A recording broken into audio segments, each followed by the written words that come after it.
Good morning, everybody. Do we have our coffee? Get your coffee, because I got some things I want to talk about. But before I talk about those things, I want to say thank you, Cassie, so much for your support of both me and my platform. I appreciate you. Thank you. Now, let's get into it. We all had a really good laugh about the breakdancing at the Olympics. It was funny. It was hysterical to watch these people who clearly did not understand what breakdancing actually was do breakdancing and at the Olympics. I mean, were black people sent the memo that breakdancing was an event at the 2024 Olympics? I don't think black people got that memo. And I think that it was important that black people and brown people, Puerto Ricans, in particular, got that memo. Listen, we're going to talk about the difference between appreciation versus appropriation.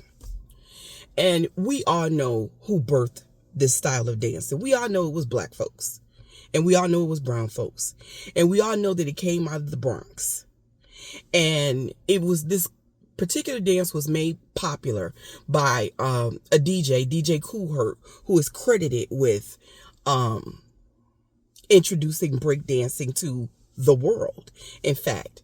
And how this came about is that this New York DJ who was very, very famous and popular, when he got done with a set, song, he would notice that people would come on the dance floor during the break. And that break was in between songs when the music stopped, and all the instrumental stopped, but the percussion beat was still left. And one of the most famous songs, to give you an example of that, because this is what he did. Once he realized that they were coming on the dance floor and that they really enjoyed that, he wanted to prolong that beat. So what he did is he used his method where he would take two records that played the same beat and he would basically layer them. And it was called like a merry-go-round method. And one of the songs that's most famous for this is Looking for the Perfect Beat. If you Generation X and you black, you know exactly what I'm talking about. And that's the way that beat goes. It goes dun dun dun dun dun dun dun dun dun dun dun dun dun dun dun dun. And that's, and it's a very famous song, and it was like the number one breakdancing song. And then this style of dance, it influenced people like Michael Jackson, and so many others. There are entire movies, Breaking 2, Electric Boogaloo, that are dedicated to this style of dance. And and it was during a time, the late 70s, late 80s, when it was really becoming very popular, where people settled conflict with this style of dance. It was this group against that group, and it has such a huge cultural impact and so much cultural nuance. And to see it hardly represented at the Olympics, I definitely noticed it in between the laughs and giggles. But what really sobered me up is when I really sat and I really thought about it. Do you know that when you are awarded, when you win a gold medal, you are paid $37,500? Did you know that? And the medal in and of itself is worth about $900, nearly $1,000. But as you keep winning those medals, then the real money pours in the form of endorsements. And that's when we start talking about hundreds from thousands to millions. And sometimes it only takes one gold medal win, or it can take all of the popularity that this basic Australian woman is getting. I think her name is Ray Gunn, for co-opting a dance, culturally appropriating a dance. Because when you start talking about financially gaining from a piece of someone else's culture, that is when it goes from being appreciation to appropriation. And this woman, by the way, wrote her thesis on intersectionality and that kind of thing, appropriation. And so she, by all intents and purposes, knew better, yet she didn't know, but she didn't do better. And she dare labels it a social experiment, I do believe. And once again, this is Black and brown people inventing something that has become widely popular and appreciated throughout the world, and then watching white people profit and benefit from it without even so much as properly crediting or acknowledging its history and the people who created it. And when you think about it in that terms, you go from laughing to being a little pissed off. There is hardly any representation, Black representation, at the 2024 U.S. Olympics. Because let's face it, Black people breakdancing at the U.S. Olympics. Talk about mediocrity being highlighted when you start involving the people who are known for this type of dance.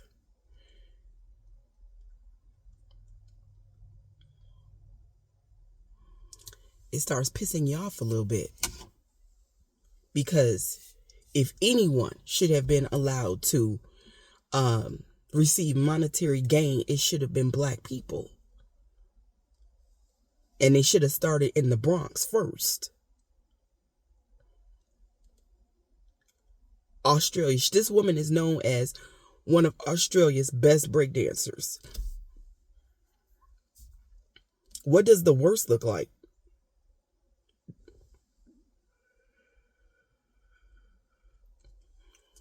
And this is the way of the world. Black people create something like Jack Daniel's whiskey, and then it's stolen and it's appropriated, and then money is made, and Black people remain in the same conditions that they are, unrewarded. Look at this whole thing, case in point, that's going on with Paula Deen. I was always suspicious of that, honey, because let me tell you, I am a really good cook. I am a great cook. And those recipes, I'm trying to tell you, I said to myself, I'm not saying that, white women can't cook. But I will say this. White women don't cook like Black women.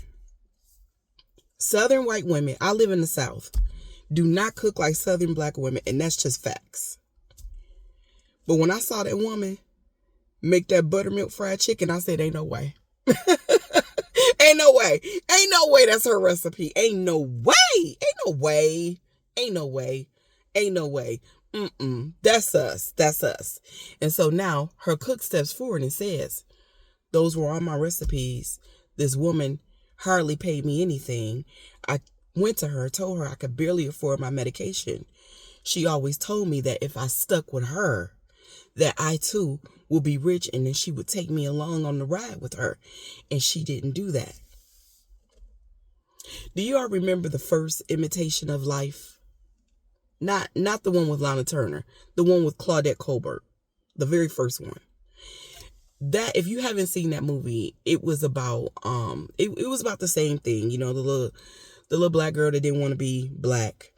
But it was also about her mom, who came up with this pancake recipe. And this white woman tried this pancake recipe, and she really, hold on one sec, give me one sec. Just trying to see if I got enough time to finish this video before I have to take my husband to work.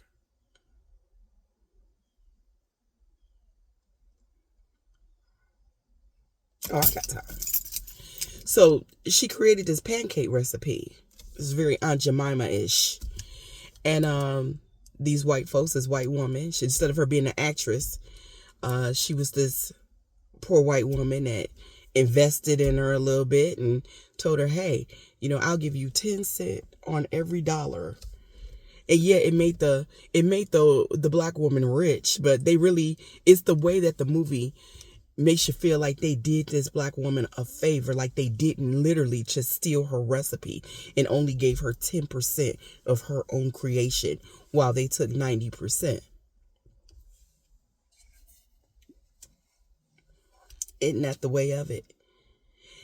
And this is why it was so important, over on the Clock app. Remember when you had that whole big thing when all those black creators that were doing that dance, and they were saying, hey, you stole this dance. You watched a black creator do it, and then because the algorithm pushes whiteness, you need to at least credit the black people who created the dance. Because, black people, honey, we will create some shit.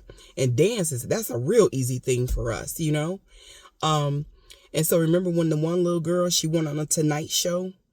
Never said that wasn't her dance originally. All she did was she watched black people do it. She took it, and then she got famous. And then she got all these followers. And because your views and everything are monetized over on TikTok, she made money, and the black people who created the dance didn't. And not only that, but they wouldn't even say, hey, I got this recipe or this dance or this idea from black people. It's like everyone wants to benefit and profit off of black people. But when we say, no, we want to benefit and profit so that we can build up our own communities, so that we can pull ourselves up by those bootstraps you keep telling us to pull ourselves up by. But whenever we attempt to do that, you literally cut those straps from up underneath us. And then you complain when we say, hey, that's what you just did.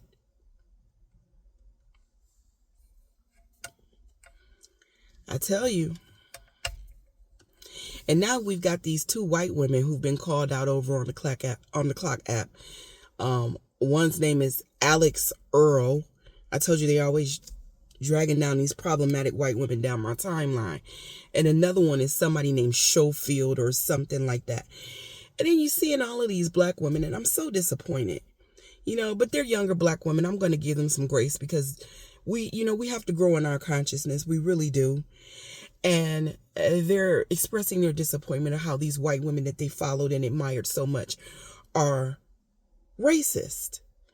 And, you live long enough, you're going to learn as a black woman to have a healthy amount of distrust of white women. It's not racist, it's self-preservation. Because at the end of the day, white women are going to white women. Very few of them are actually doing the work of deconstructing their racism, making the decision to not engage, be active racist, and to be anti-racist, So not enough of them are doing that. It's particularly when they can profit and benefit from the work and labor and the creativity of black people and black women and black culture. If, as a black woman, you don't have a certain amount of mistrust for white women, they will play in your face. Things will happen to you like you will get fired from your job or let go from your job, and they will tell you it's because they are eliminating your position when it's really the fact that they don't like your natural and or kinky hair. And they'll play in your face, and you'll accept that because you want to believe that everyone, has a strong sense of fair play and that people aren't actually as racist as they actually are when they are.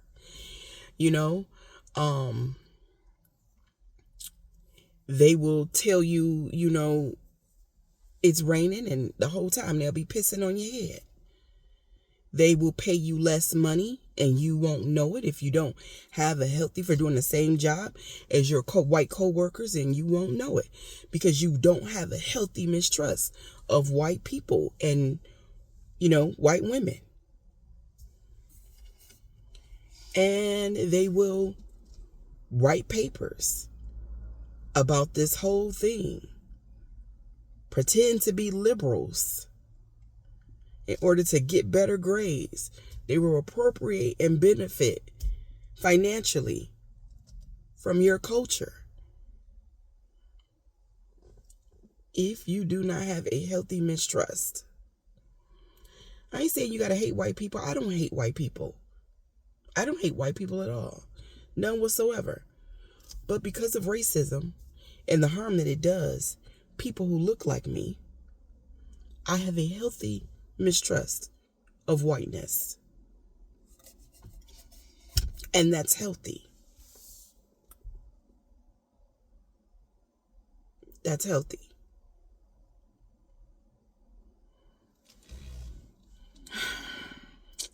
I guess that's all I have to say today is that, yeah, when you really think about it,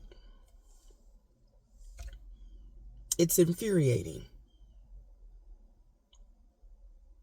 And I wish more Black people were conscious and were brave enough to just call a thing and stop letting white people shame you out of speaking the truth. Calling out racism isn't playing the victim card, especially when as a Black person you are a victim of racism. If racism didn't exist, we couldn't play that card. Now, could we? But you have to call a thing. And you can't be afraid to call a thing. And you can't be afraid to call a thing out. And so we have to tell it like it is, and we have to keep doing that.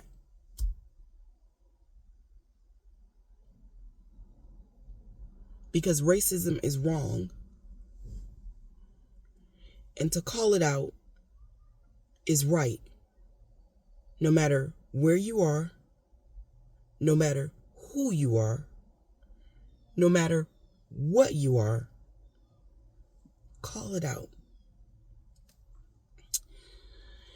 If you would like to support my platform, I will put my Venmo and my Cash App down in my comments.